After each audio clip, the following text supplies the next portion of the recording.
Nah, jadi kita bikin tampilan loginnya di sini. Kita nggak pakai punya Breeze. Biar lebih kreatif. Sekarang kita masuk ke file login yang tadi. Kita bikin tampilan untuk loginnya dulu.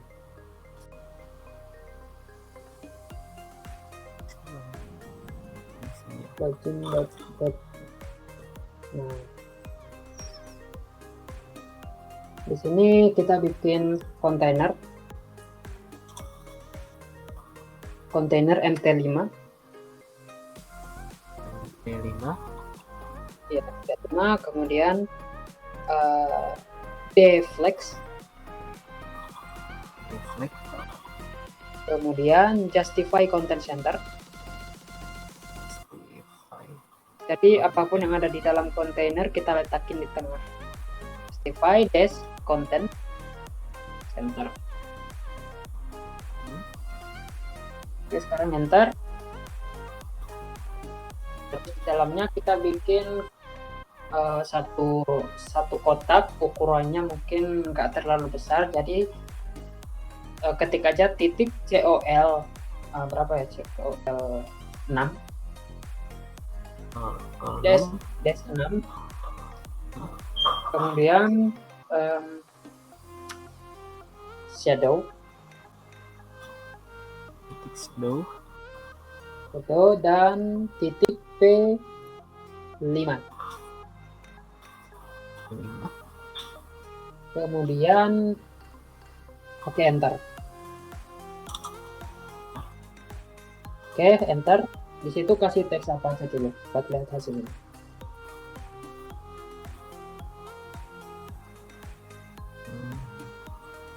Nah, nanti kita loginnya akan ada di dalam sini tengah-tengah ini.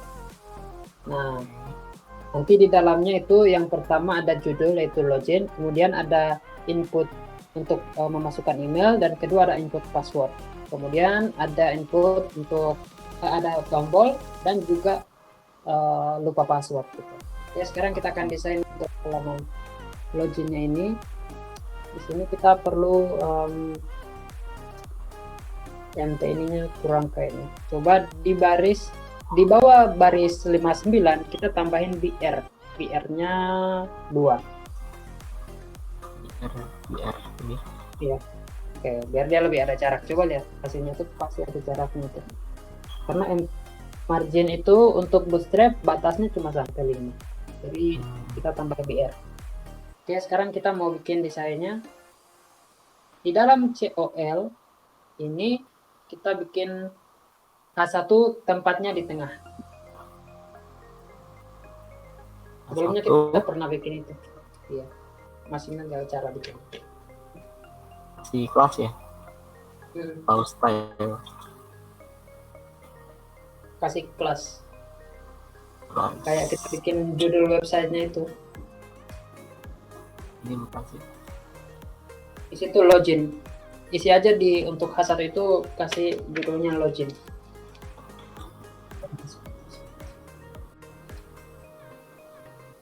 Oke, ini. Nah, jadi di bawahnya kita bikin dua input email sama password. Nah, jadi di bawahnya itu kita bisa sebenarnya udah ada di Bootstrap.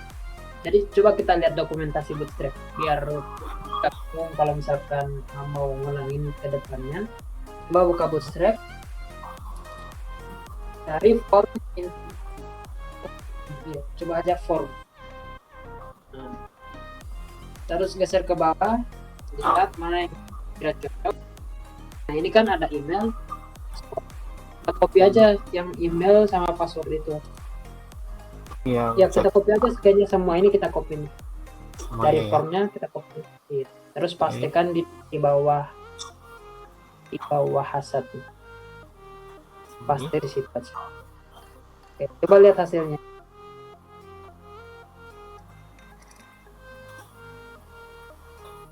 Seperti ini. Lebih cepat gitu bikinnya. Iya. Oke, sekarang untuk tombolnya biar sesuai desain, nggak mungkin warnanya biru. Kita bikin warna kuning dan tempatnya di tengah. Kemudian roundednya kita hilangin. Ya, coba bikin.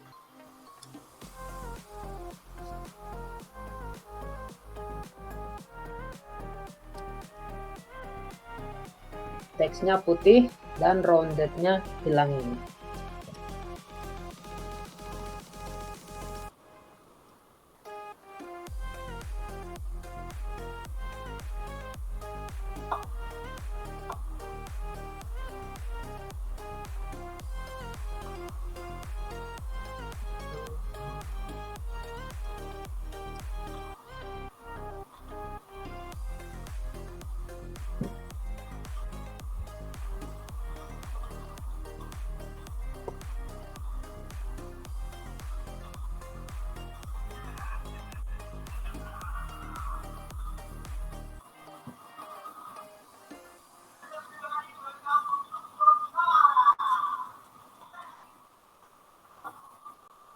Oke, sekarang teks buttonnya udah jadi kuning. Sekarang kita tinggal ngilangin roundednya itu. Nah, rounded itu juga milik Bootstrap, berarti kita tulisnya di dalam kelas. Hmm. Ya, rounded 0. No, ini. Nah, coba lihat hasilnya. Oh iya, sudah. Nah, sekarang kita mau letakin dia di tengah. Kita pakai deflex.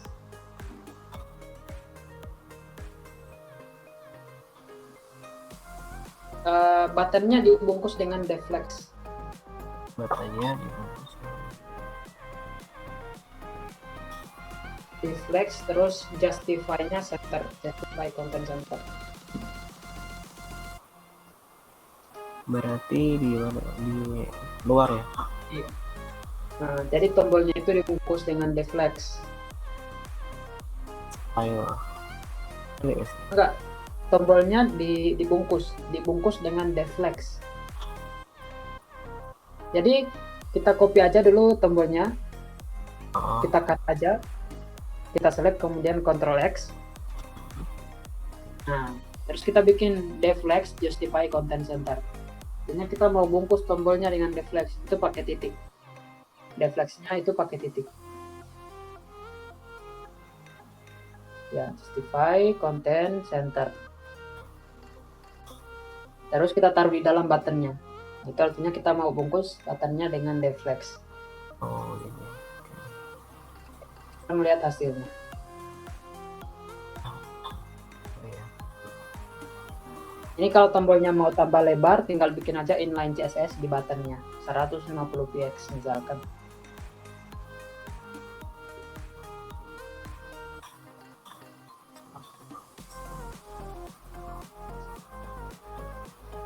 Oke. Sekarang kita udah punya nih halaman login. Nah, ini jarak atas sama jarak bawah ini tidak sama. Jadi di bawah login kita tambahin 2 kali BR aja. BR di bawahnya juga.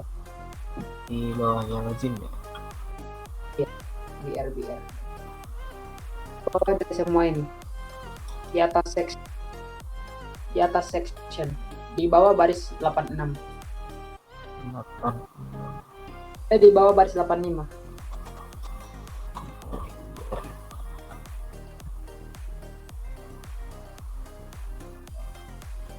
Sekarang coba lihat tampilan handphonenya.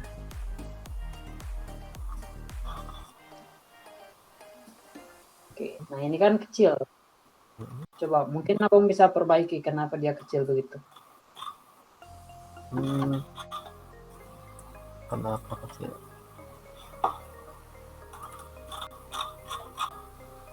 Ada. Nah itu karena loginnya itu cara mencarinya kayak gini. Lihat di browser, cara mencari elemen itu. Nah ini kan yang kecil ini kan yang kurus ini ada bayangannya. Berarti yang kita cari elemen mana yang ada bayangan? Elemen yang ada bayangannya. Iya, yang shadow, ada shadow. Itu kan ada shadow. Jadi cari HTML yang ada shadow-nya di codingan kita. Tinggal cari aja kelasnya. Elemen mana yang ada kelas shadow.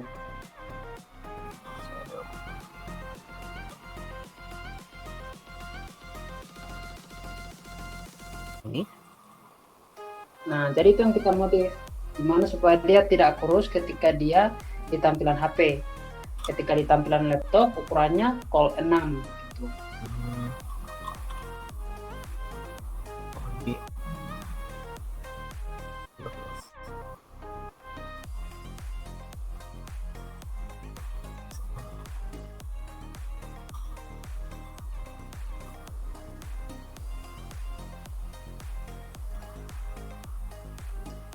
Jadi perbedaan dari SM, MD, dan LG itu kalau SM itu untuk layar yang ukurannya 554 px. Kemudian MD itu untuk ukuran layar yang 780 px. Kemudian yang LG itu untuk ukuran layar yang 992 px. Nah, laptop kita itu ukuran layarnya kita bisa ambil yang di 992 px. Sedangkan untuk layar HP itu kita bisa pakai yang SM di 594 px. Tapi itu ukuran minimum. Sedangkan HP itu kadang lebih kecil dari SM itu. Nah, jadi kita nggak perlu pakai SM kayak gitu untuk tampilan HP. Jadi langsung aja col 12.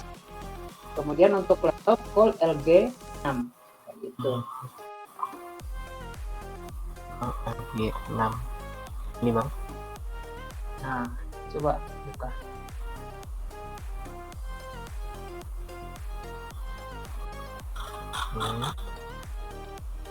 Nah, jadi dia lebih pas. Oh, iya.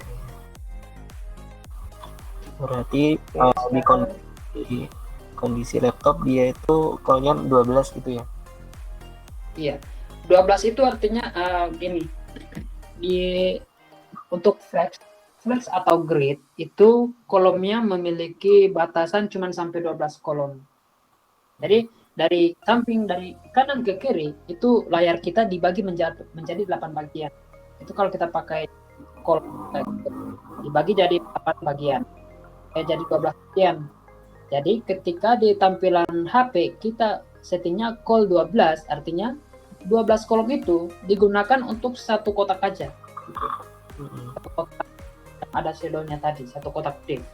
Jadi layar kita dibagi jadi 12. Kemudian kalau kita setting col 12, maka div itu akan menggunakan 12 kolom. Itu. Jadi makanya dia lebar 12 kolom. Lebarnya itu ukuran 12 kolom. Tapi kalau kita setel col LG 6, maka untuk tampilan laptop dia cuma menggunakan 6 kolom aja untuk ukurannya. Jadi layar laptop dibagi dulu menjadi 12 kotak, kemudian div-nya cuma mengambil 6 kotak. Makanya ukurannya cuma 6 kotak kalau kita lihat di tampilan laptop. Cuma 6 bagian gitu. Nah, sekarang kita tinggal pindahin aja fungsi-fungsi yang ada di atas yang sudah kita komen. Misalkan untuk form, di atas itu ada form juga. Kita lihat, ini kita copy isinya. Form, method, sama action kita copy, kita taruh di form yang ada di bawah. Ini method sama actionnya aja. Ini aja ya? Ya, method sama actionnya. Nggak perlu formnya, cuman isinya. Method sama action. Kita copy, di bawah juga kita punya form. Coba lihat di bawah kita ada form yang sudah kita copy dari Bootstrap. Oh, belum ada ya, berarti kita bikin formnya itu di bagian, coba itu arahin klik yang div mp3 itu, divnya arahin mouse di barisan 7, klik divnya. Oke, dia cuma sebatas sampai situ. Terus nah ini nih di baris 66 form. Oh iya. Taruh di situ. Kemudian di Laravel kalau kita mau mengirim request lewat form, ini diperbaiki dulu nih errornya nih.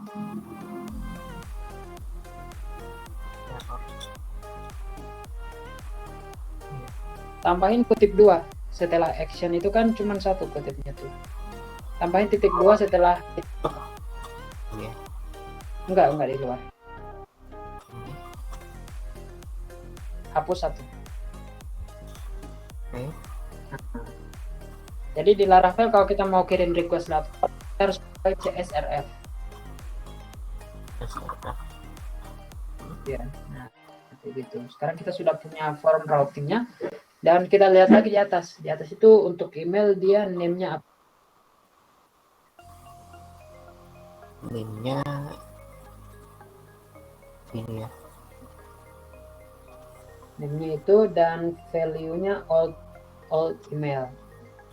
Nah, jadi kita copy itu dari name sampai value sampai required sampai autofocus.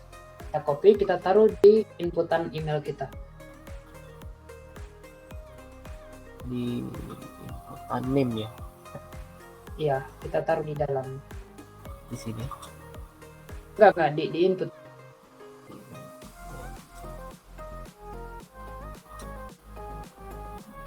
Nah, kayak gitu. Kemudian itu value itu kan punyanya Vue.js itu kalau value ada titik 2 di awal value itu punya Vue.js, kita hapus titik 2-nya. Kayak gitu. Sekarang lihat yang password. Name-nya apa? Password Di atas ada 2, nanti kita bikin satu lagi. Oh ya, cuma satu yang untuk input. ini. Nah, name-nya password itu copy sampai autocomplete-nya. Di sini ya. Ya, taruh di dalam inputan password. Inputan password. Sini. Oke. Kemudian untuk check me out, ini untuk remember me. Kalau misalkan dicek, maka dia akan login dengan waktu yang lama. Itu kalau di check me out itu. Sekarang kita lihat di atas. Untuk check me out itu, kalau di atas namanya remember me. Remember me ini input check class. Terus, coba lihat ke samping. Name, nah itu kita kasih name remember.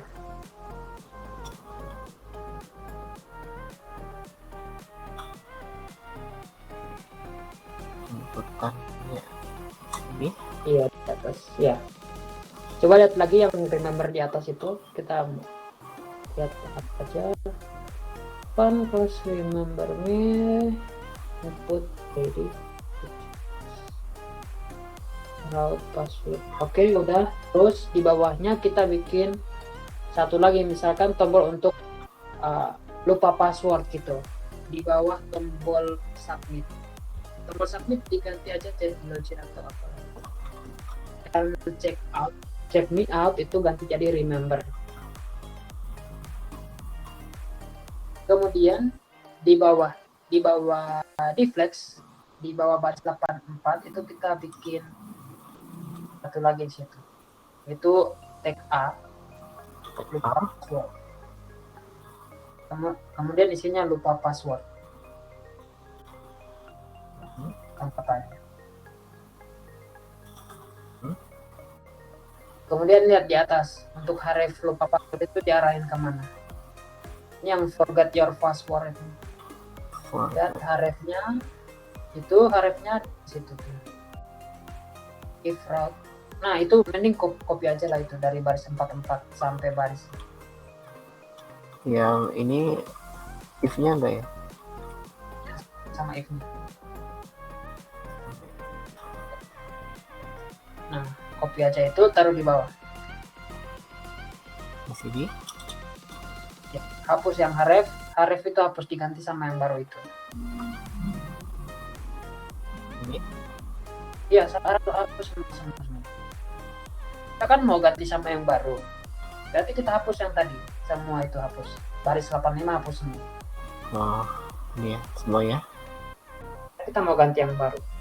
Oke, paste. Nah, jadi kita udah ada A class and request. Oke, coba lihat browser.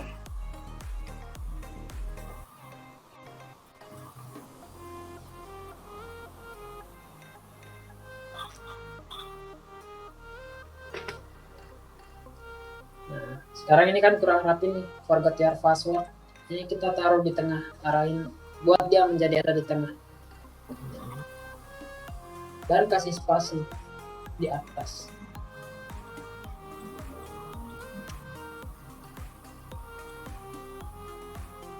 Jadi di kelasnya itu kasih MT3. Rounded Itu di dalam Haref. di sini ya, Kita bikinnya di dalam kelas. di dalam kelas. Oh, sini. Iya, kita bikin di situ MT3 atau MT2 aja. MT2, kemudian D block, kemudian text center. Kemudian tulisan forgot your password itu ganti menjadi lupa password pakai bahasa Inggris. Hapus semua sekalian sama echonya. Oh.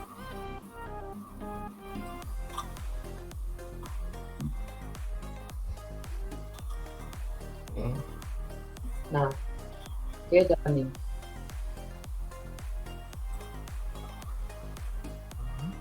Oke, itu spasi dari atas mungkin kurang ini. Tambah lagi spasinya. Misalkan MT 4.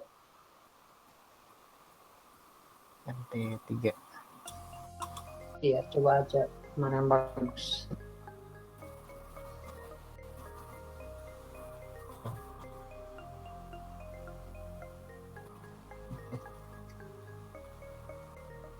Oke, sudah. Oke, lihat tampilan handphonenya.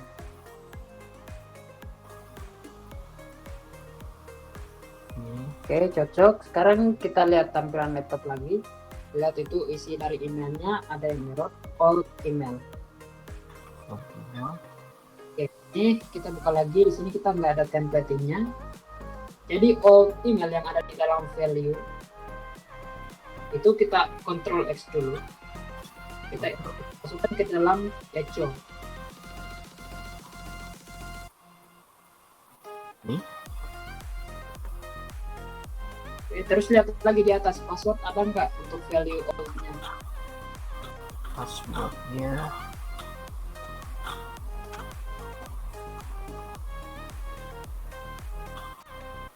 value-nya nggak ada.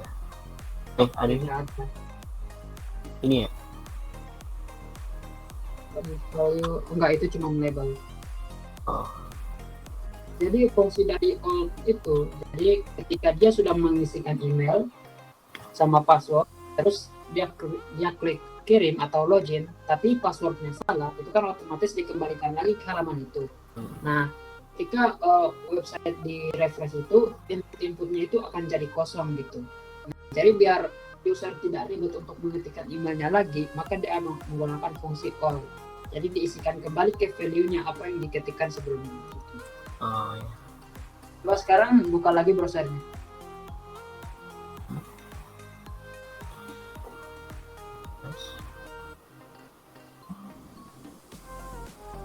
Oke, sebelumnya itu kita sudah bikin ya untuk akun admin. Coba login. Admin. Kita udah bikin belum ya? Oh, belum ya? Belum. Oke, ini untuk login.